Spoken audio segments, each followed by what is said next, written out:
subbing for the 4th grade. I'm in dress down because it's Friday. So I'm in Harlem. I'm in a private school in Harlem. I teach art here. I've never subbed for anyone ever.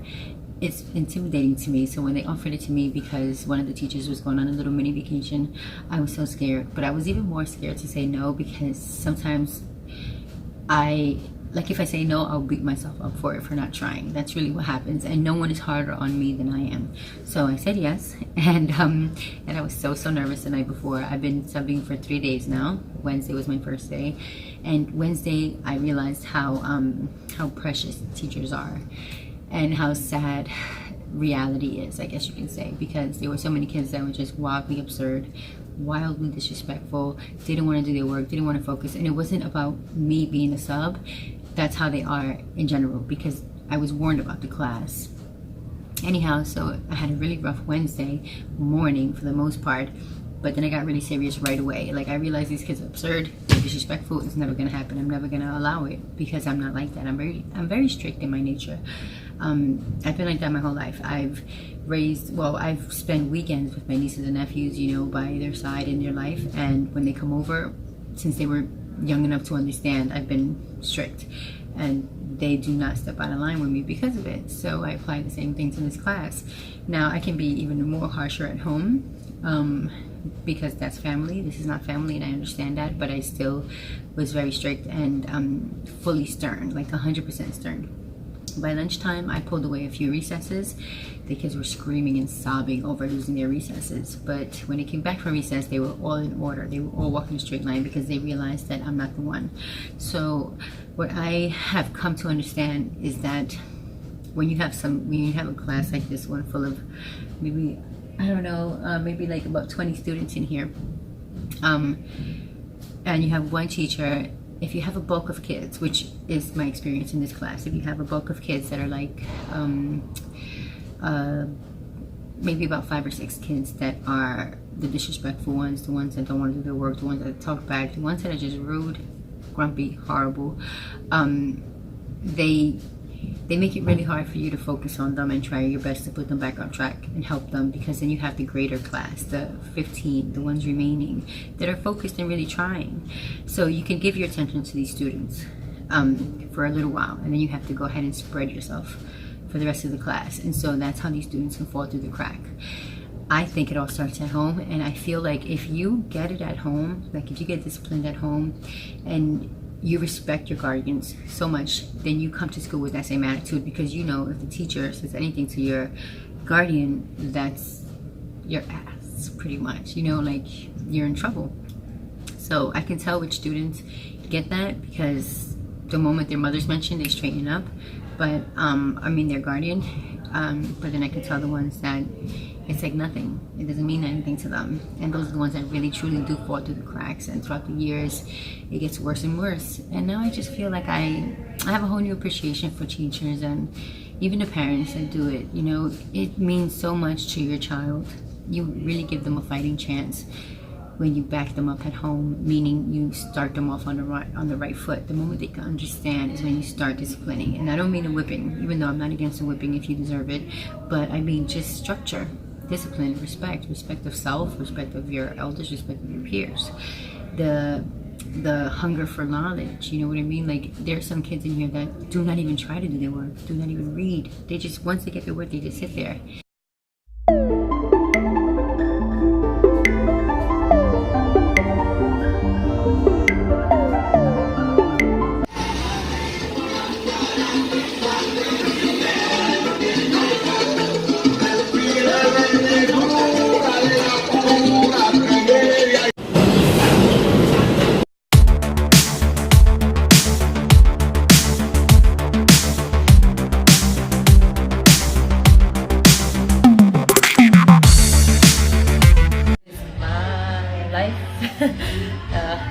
I'm at the Madison Square Garden in a suite, well, in the bathroom right now, but in a suite at the Billy Joel concert. I love Billy Joel. He has a million hits. My favorite Billy Joel song, though, is Always a Woman to Me. I love that song. And of course, Love You Just the Way You Are. John's boss invited him with, you know, a lot of other co-workers and me funny. It's mad fun, but as you can probably tell, I'm stuffy. I had a long work week. I was subbing for 4th grade. I was teaching art in the afternoon, teaching art in the evening, and you know, being around children so much, they make you sick, pretty much physically, mentally. Anyway, what I'm wearing, this silk secondhand outfit that you've probably seen once only on here. It's a matching set that I got from the Goodwill. Calvin Klein silk. The top is more sheer. Well, the skirt is sheer, but it has a lining, and a gray lining, light gray. The top doesn't have a lining. The skirt has a lining. I don't even know if I said that right just now, but forgive me, I'm not myself. Anyhow, long day at work, thinking a lot about the kids, trying to let them go, you know, for the night, because I get sad really easily.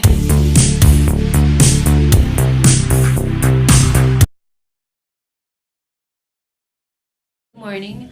It's Saturday and my sister's coming over, so my sister and John and I are gonna go hang out. We're probably gonna go to Inwood Bar and Grill because she loves the sangria there too, and I think when we get back she might be cutting my hair. Anyway, I'm excited. I feel okay, better than yesterday. I put a Halls in my tea, so I'm afraid to drink it. The height is over your fucking eyes. Michelle, it's not worth it. I wanted to touch on last night at the Billy Joe concert. I had a great time, and I'm happy I went. Normally I'm intimidated by being outnumbered by white people, and normally I do not like to hang with corporate white people because it's like a whole face, you know, you don't really get to see anyone for who they really are. Like everyone has a mask on, and I find that kind of scary, but I'm glad I went. I had a really good time. Everyone there was really cool. And yeah, it was great. It was a really dope view. It was a dope experience, honestly. I don't know what those tickets cost, but I imagine that they're really pricey. So thank you to the person who gave them to us.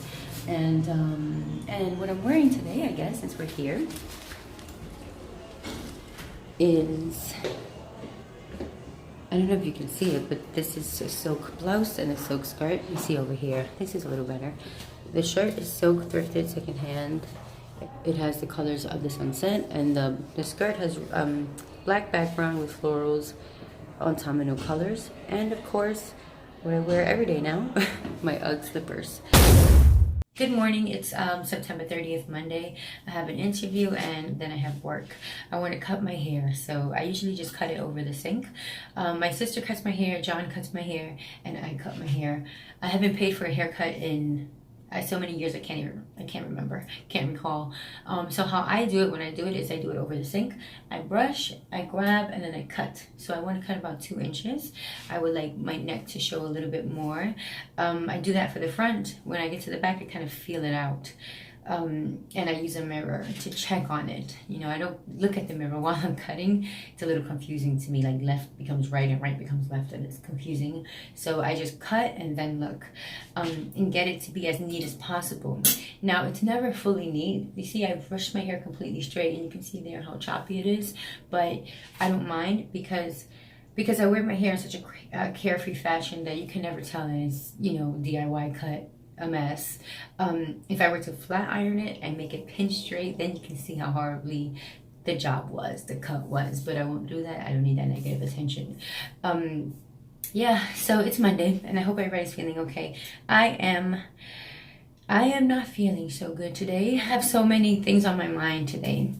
I saw my sister Saturday after not seeing her for a really long time. Well, I saw her quickly, briefly, maybe 2 weeks ago or a week ago, but I'm just now seeing her in like hanging out mode, like sister mode, and I was a little sad. I was drained because it was pretty much the conversation from the moment that we got together to the moment that she went home was all about the same stuff that we always talk about on the phone. Family, you know, her man and her life, and I hear about it all the time, and I haven't heard about it in months because we haven't talked in months, but you know, I know that it's still an ongoing issue. I know all her issues are ongoing and they've been the same forever, and it's too much. Like it's not that it's too much, it's not too much for me, but it hurts me to see her this way. It hurts me to the point that like my emotions are involved, my DNA is involved. I'm furious. Every bone in my body is either sad or mad. If she's feeling this way, if she's feeling this low and this pain, I feel it too. And when we've been having like a roller coaster relationship for 2 years, and before these 2 years we were like this, like super duper tight, like glue. But I guess you can tell it started weighing heavy, and we started fighting and not talking for months and things like that. And it's pretty serious, like I mentioned in the past video. But I was hoping that maybe, like, she would understand that I need us to be sisters and to be together in each other's lives, but I cannot keep hearing about the same stuff because it's fucking draining. It drains me. And it's not like, oh, it's only when we're face to face. It's just over the phone she can tell. Like, when she tells me about what's going on over the phone, I get like 200% involved, and I'm screaming. And then John comes home at 9:30, 10 o'clock, and he walks in, he opens the door, and I'm screaming at the top of my lungs on the phone. Not screaming at my sister, like angry for her, pissed for her. You know, I feel what she feels, but I am not the type to put up with what she puts up with. And so I react the way I would react if it was happening to me. And I'm like screaming on the phone. I'm involved in her life. Like, what happens to her matters to me. And so I start screaming and I'm yelling. And she sees that I get worked up. She knows that it stresses me out. She knows that it works me up. Saturday when, oh God, I feel, I'm not gonna fucking cry. Like, I can't stand to cry in public. So if I wanted to, I could stop myself. I do it. Like, I could just stop it right there. And it's not unhealthy because I let it out later. Like, I go in the shower and let it out. So I'm not like pushing my feelings down. I just don't feel like crying right now. And so I can control it.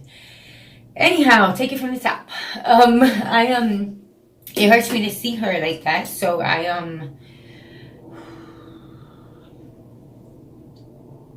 it hurts me to see her like that. So I was hoping that maybe we could talk about bullshit. Like, let's talk about Kim Kardashian. My sister loves the Kardashians. You know, we're different in that way.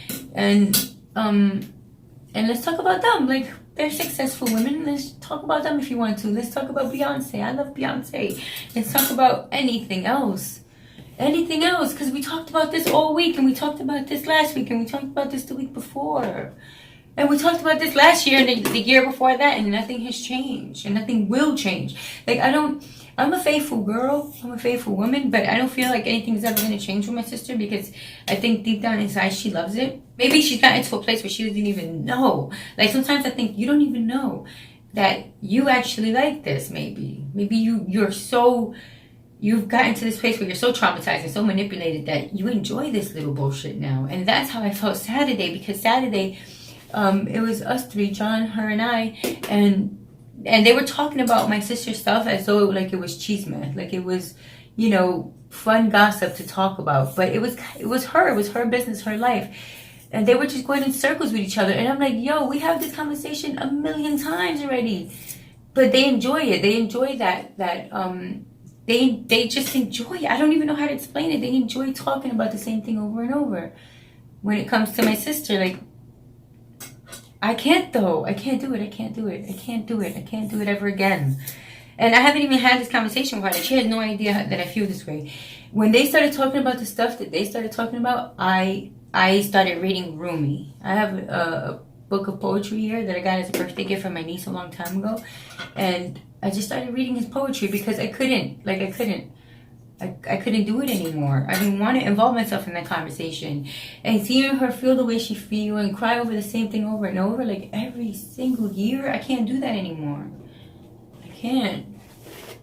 And so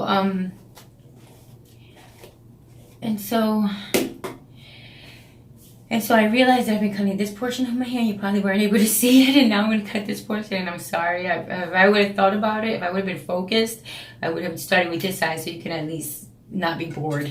But I'm sorry if you were bored and trying to figure out what was going on over here. But that is what's going on. You know, just cut. So yeah, so what was I saying? So yeah, so then I told John, like, yesterday John and I were supposed to tailgate, but I woke up quiet. You know, when my sister left, I was quiet. You can tell that I was bothered. So my sister leaves, I'm quiet. John knows. He doesn't even say anything because he knows. He says, wow, you're really bothered. That's pretty much what he says. And I'm like, yep, nothing new there. And I'm really quiet because I'm drained. And then, because I did participate in the conversation for the most part, but then there came a point where I shut down and I just started reading. So yesterday we're going tailgating. It's my first time going to a football game. I don't know much about football. John loves football, but I don't know much about it. I've never been to a game before. And I was so excited for it because we were going to tailgate. We had our barbecue stuff. We had our grill. We had food. It was just us two. It was going to be cool. But we were not like, that didn't happen in that way, the way we wanted it to. For the most part, we did get back on track. But we argued a little bit because he brought it up. Like, he didn't bring it up. She was like, okay, John, come on now, let's go. I know you want to ask me a million questions. Go ahead and ask me. And he loved it. Like, he jumped on it because he loves to talk to people about their problems. Maybe in his other life he was a therapist.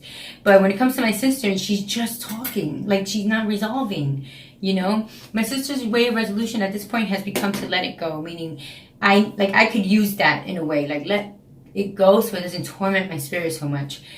That's what she does. Like, it's happening, but I'm not going to let it get to me so deeply anymore. I think that's what she's doing, like letting it go in a sense. So they were chatting about it, and I feel like he could have avoided that whole conversation. And so we were talking about that.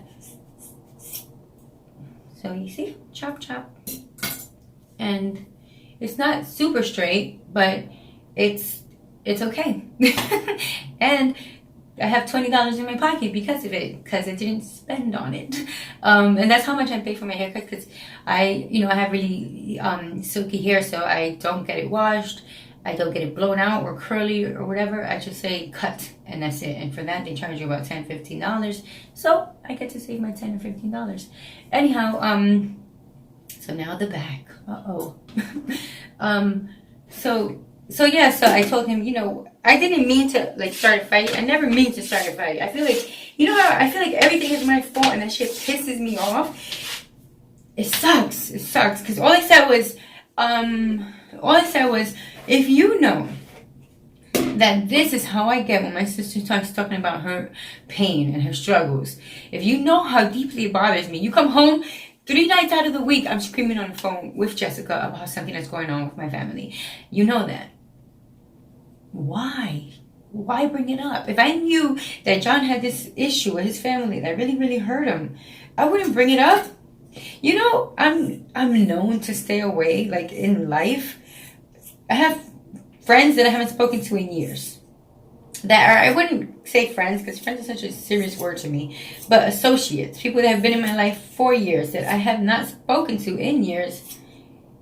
So that's that. Family that I haven't spoken to in years, haven't seen in years. I'm known to be this way. I'm known to stay away. And this is why I stay away. Self-fucking-preservation. Like, there's self-preservation. Self-preservation has been my survival mechanism. It's how I survive. Look at these little whack-ass watery eyes. I'm going to change that. Watch. I'm going to feel better in a minute. But anyway, it's how I survive.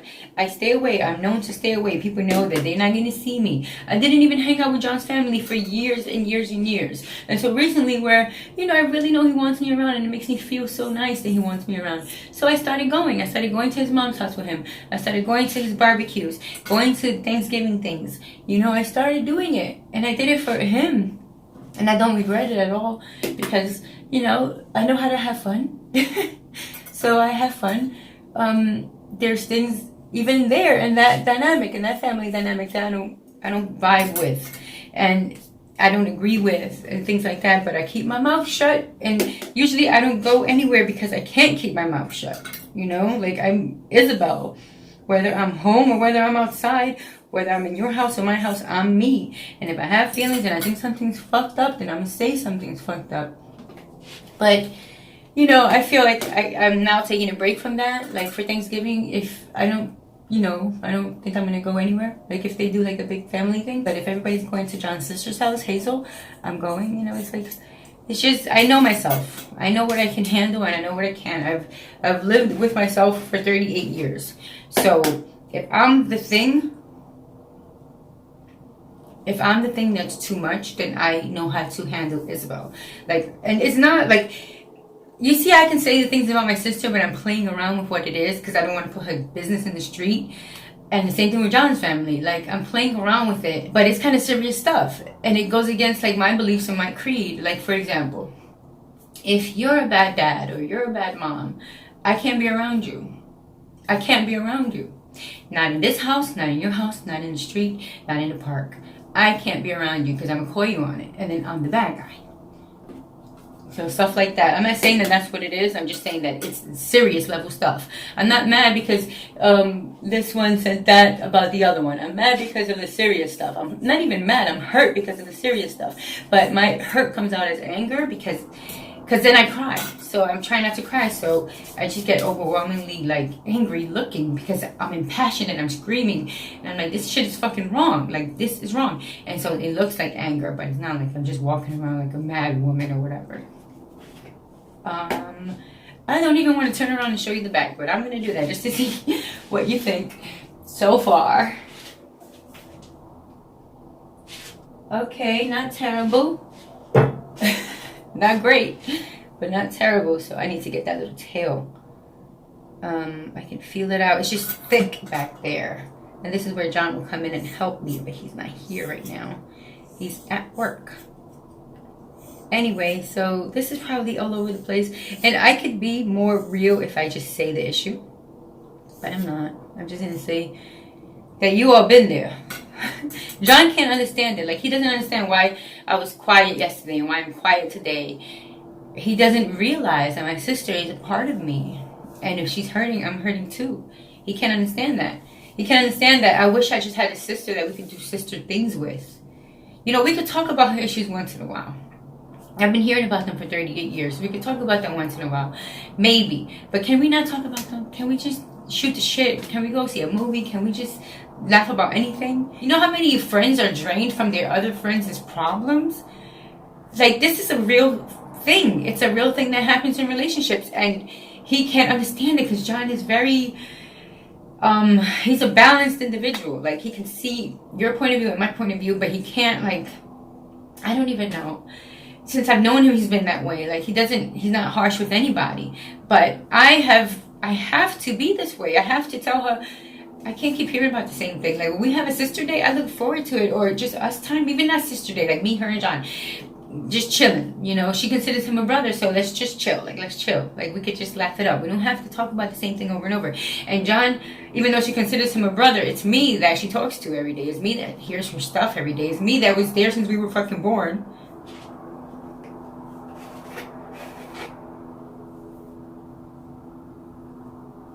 Everybody loves John for the same reasons that I love him, because he's cool and mellow and calm.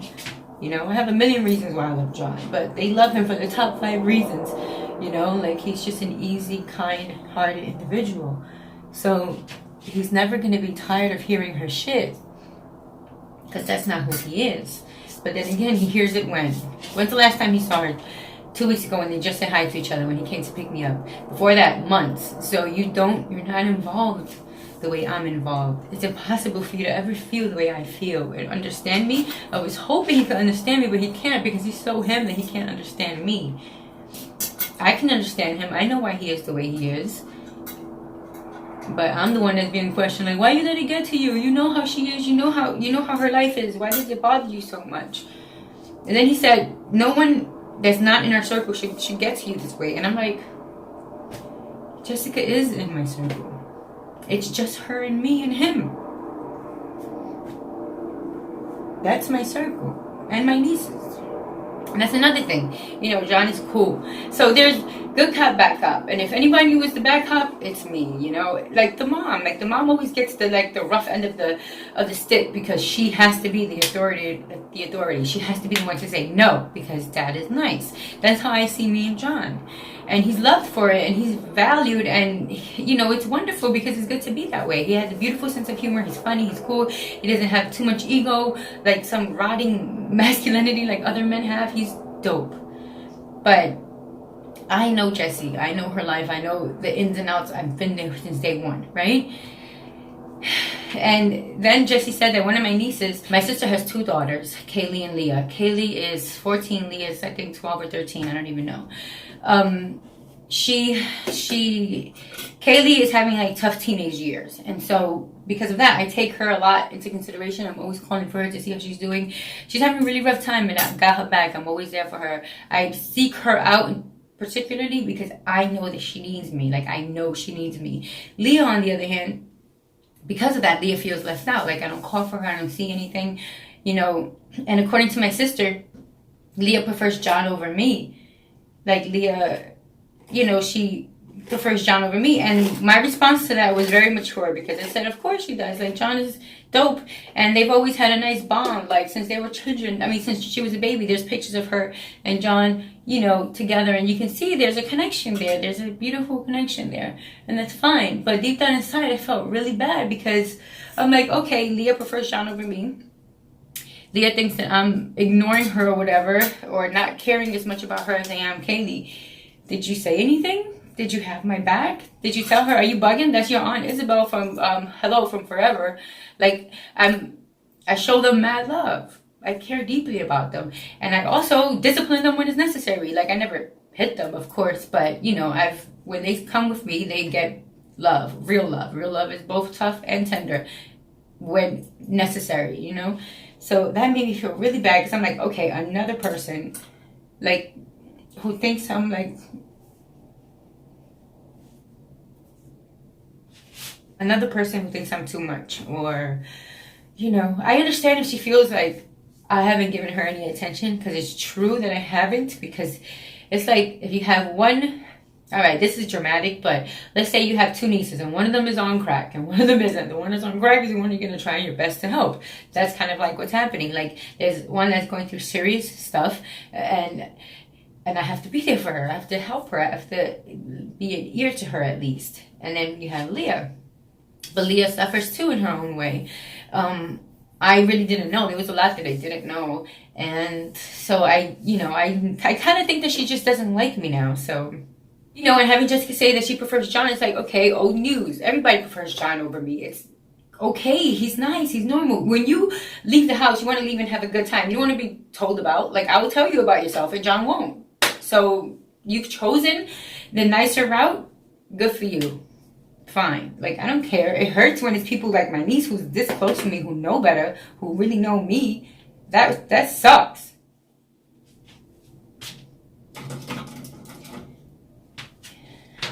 That really sucks, because it does hurt my feelings. But what can you do? I mean, I can call my niece and reassure her that that's not the case ever. But, you know, I don't even give a shit anymore. And I'm starting to realize that I'm only hearing my sister's side of the story. So for a while, all I heard was Kaylee's side of the story. And now I'm only hearing my sister's side of the story. And now I realize that there's a truth here missing. And I'm probably never going to fucking hear the truth. So I can only love them, be here for them, and that's it. But it can't be like every day. Like, there's boundaries, you know what I mean? Like, you cannot drain me, because I'm not the sister that you can just talk to and then I'll go watch watch TV and have a cup of coffee and forget about you. You stay with me. I have nightmares with my family. I have nightmares with them regularly. Anyway, and that's another thing. John said that I refer to Jessica as my family, but she's just one person. And I'm like, but that's all I have. I don't speak to anyone else. So when I say my family, I mean my sister and her children.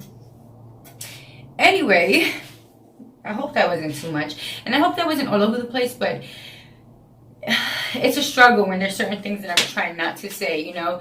Even this video, I feel like I was never going to make, because I'm probably never going to talk about my sister in a not happy fashion, or John in a not happy fashion on here. But this is real life, and we beef like everybody else. We don't beef, but we get into it. And over again, I find that it's like just me. Like, I'm too much for people. And it sucks, because, I mean, I did everybody, you know. Like, I don't have a lot of friends. I don't have friends. I don't have, like, people like... I need what I need. What I need is chilling friends, like going out friends, where we don't care about each other, But we got each other's back for the night, and I'll make sure no one roofies your drink, and you make sure no one roofies mine, and we're good, and we can laugh and joke together, and then we go our separate ways, and I don't give a fuck about your personal life, and you don't give a fuck about my personal life. I need that. Because if all I have is this passionate relationship with my sister and John, then, you know, like, I need bullshit friends. I need hanging out friends. Like, it's important in life. If you take anything away from this video, get hanging out friends. You need them. Where you're not fucking tormented by their suffering and their pain at home or whatever, where you don't even know about it. Anyway, that's my haircut. I hope that the video wasn't all over the place and this conversation was a mess. If you ever felt drained by your friends, they tell you about the same problem over and over and nothing changes, then I know that you can feel me. And I know I'm not the only one that has this type of relationship with people where people tell you the same story over and over for years. Like, there's a friend of yours with a little boyfriend that, you know, it's the same drama over and over. I know that I'm not the only one that experiences that kind of stuff, you know, with a friend that they don't trust or whatever. Like, you've heard this story a million times. I give you advice. You don't do anything. So why are we here again? A month later, 2 years later, 5 years later? Don't you consider me? Don't you consider what it is to me to hear the same story? And I advise you, but nothing changes because you don't want advice. You just want someone to pour your garbage on. I know that I'm not the only one that's been there. And that's like, it's so weird because my boo can't understand it. And the reason he can't understand it is because nobody drains him. He don't allow it. Not one single motherfucker in his life drains him. Anyway, I think that's it. So that's my haircut. I know that it's not just me. And I know that though people think I'm too much, I'm not too much. I'm too smart. I'm too motivated. I'm too in love with life to put up with the same bullshit. And so I am fully 100% me, authentically me. And if I don't feel it, I don't feel it, and I say it, and then you know it, and then I become too much because you don't want to hear things, or you don't want to hear the truth, or you don't want things to the extreme of truth. You want to be somewhere in the middle, in a gray area where we can laugh about the bullshit, but I can't laugh about the bullshit. Not all the time, and not for years. Anyway, I don't know if I taught you how to cut your hair in this video, but be carefree about it if you're going to do it. Like, don't stress. Follow a line, and then if you want to, wave the ends, and no one will ever know, and you save money. So the final thing that I do, which I just did off camera by accident, I thought I was recording and I wasn't, but I'm going to run it, like reenact it again for you so you can see, is do a V-line bang cut, which is like, you see the V up here? It's not like a straight box, it goes inward. So I do that, and I twist it so that it can give me a nice, I forgot what it's called when it's like that. I think it's called A-lines, where it goes swoop, where it's short in the middle and long at the ends. You have to twist it like this in order to get that. So what I did was I cut a little bit here, and that way what we get is this neat cut in the front.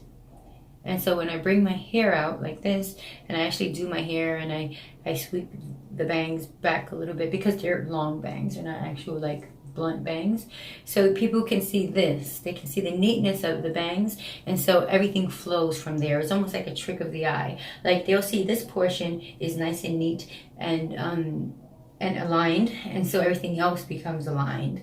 You know, it's like you can have this big mess, but if you have this one thing in order, it fools the eye. It makes everyone think that it's a style or a cut or neat and carefree. But there is this portion, at least, that is neat and balanced. So I hope that you understand that.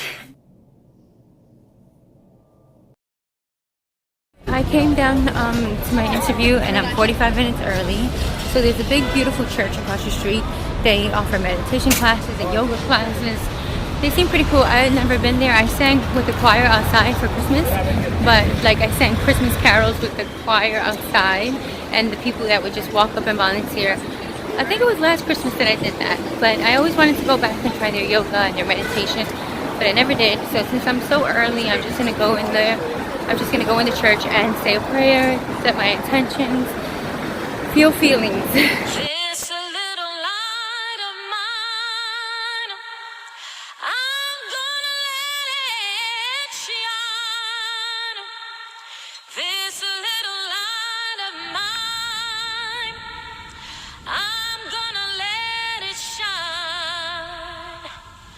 This little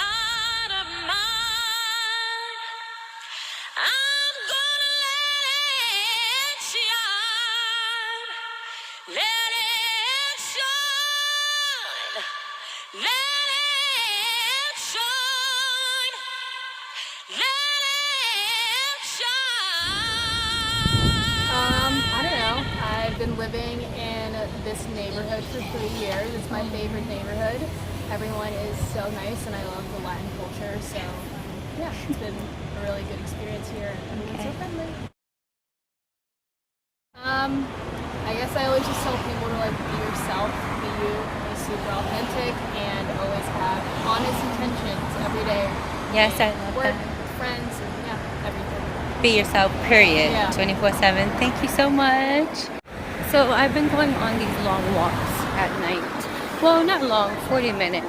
I set my alarm clock for 40 minutes, for 20 minutes, and when I hit 20, I start walking back home, and those are my 40 minutes. I'm really committed to it, so I'm proud. I haven't really been able to work out like I want to, like I normally do, because I'm really busy now. I have my job, I have YouTube, and I have the interviews that I go on and that I prepare for, which is like a job itself. So I'm really busy, and I'm just trying to work it all out. And what I do now is just make sure that I do 40 minutes every day.